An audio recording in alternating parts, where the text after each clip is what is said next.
This is the Digiten Temperature controller, and I want to tell you about my review on it and how it works. In this video, I kind of want to go over fermenting in a kegerator, the pros and cons, and also go over some of the other temperature controlling methods I've used in the past, such as the brewjacket. So to start off, this is a wireless controller, so it connects actually to the receiver, which plugs into your outlet, and you plug the mini fridge straight into there. Now, I really do like that design because that means I can just bring this anywhere I want. I can be in my bedroom right now and just check a look at the temperature, make sure everything's going good. Which, if you're wondering, temperature right now, sitting at about 47.9. Now, the cool part about this, not only can I see the temperature, I can also set variables on when to turn on and off the mini fridge. So all I gotta do is just set the mini fridge on to the max position so that when it does turn on, it's gonna kick off that compressor right away.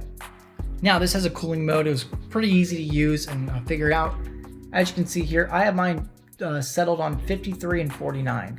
For my run, it's 53. For my stop, it's 49. Now, how does that work? This number right here, the 48, we actually have a temperature probe that goes all the way down a thermo well in my fermenter, which goes right into the center of that wort, right where I want it to be.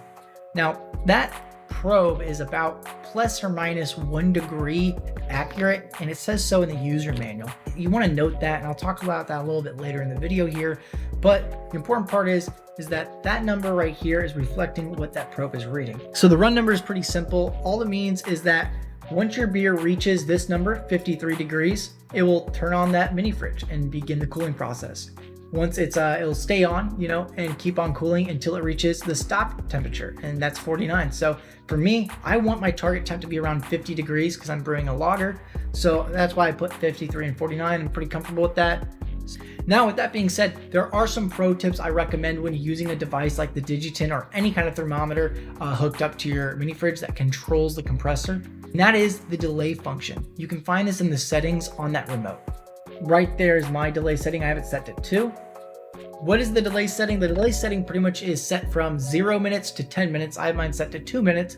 And what that allows is that whenever this remote and transmitter sends an action to your mini fridge, like supply power to it or cuts off the power to your mini fridge, it's going to delay that action about by 2 minutes. The reason this is important is because that thermometer isn't very accurate. If something were to go haywire and mess up, we don't want to turn the compressor on and off back to back. So instead, we set that 2-minute delay, so whenever it does send the action to the mini fridge, it will wait 2 minutes before turning on or turning off the compressor. This will kind of be a fail-safe in the event of maybe something going wrong, like the temperature probe reading in an inaccurate response or bouncing up and down. And that is something that happened.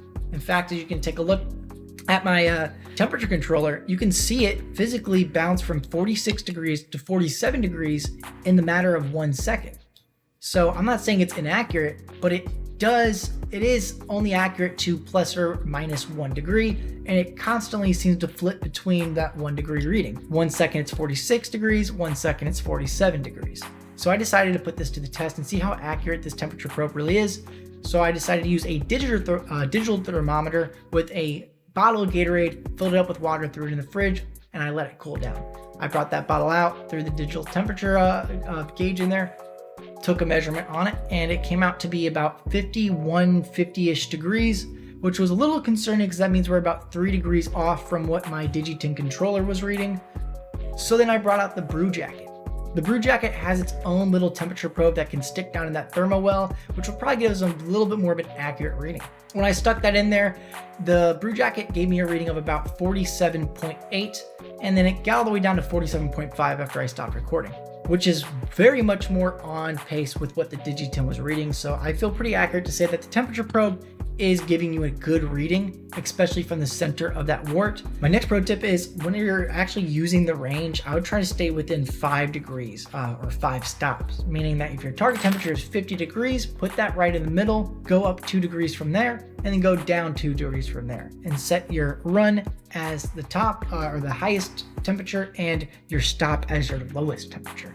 This gives your temperature probe enough room to be able to work with where it's not going to roll a false reading and turn on your mini fridge from a false reading, and it's also going to give it the compressor a chance to actually cool down the mini fridge once it hits that run. So anyways, I'm really excited to use this product, and I'm using it for this batch where I'm making a lager. However, my last batch that I made the same recipe with, I used the brewjacket Immersion Pro. If you're unfamiliar with the brewjacket, it's pretty much this immersion cooler that sticks a iodized rod into your wort the entire way through fermentation, which sounds pretty cool. And it has a TEC, which stands for thermoelectric controller, that pretty much cools down that iodized rod, which cools down your wort. It also comes with this brewjacket, which is where they got the name. It's this insulated black cooler that you can sit your carboy in. It is pretty awesome, and I still use mine even when I'm not using the brewjacket. It's just nice to have this insulated jacket for your carboys. However, it did take a long time for it to drop in temperature. I do remember that. I remember trying to get it from 70 degrees down to 45 degrees. It took me about 3 whole days to do so, only going down maybe 5 degrees a day. On top of that, the brewjacket website does tell you you can only go about 20 degrees below whatever your ambient temperature is. So my house was set to about, 70 degrees during that time. The biggest con about the brewjacket, and what I like about this kegerator a lot more in fermenting inside the kegerator versus fermenting in the brewjacket, is the fact when I was using the brewjacket, there was a lot of condensation. Now, I don't know how this affected my beer, but it was enough that it would start to pull up liquid on the top of my fermenter. And I could tell that some of that water was getting into my carboy. I don't know how, but maybe there was a way for it to get in. Maybe I wasn't doing it properly. I don't know, but I will say there was a lot of water to the point where the bottom of that brewjacket, the insulator, was actually had a little bit of a pool that the carboy was sitting in itself. However, the kegerator does take up a lot more space than that brewjacket did. I think I really do prefer this method a whole lot better.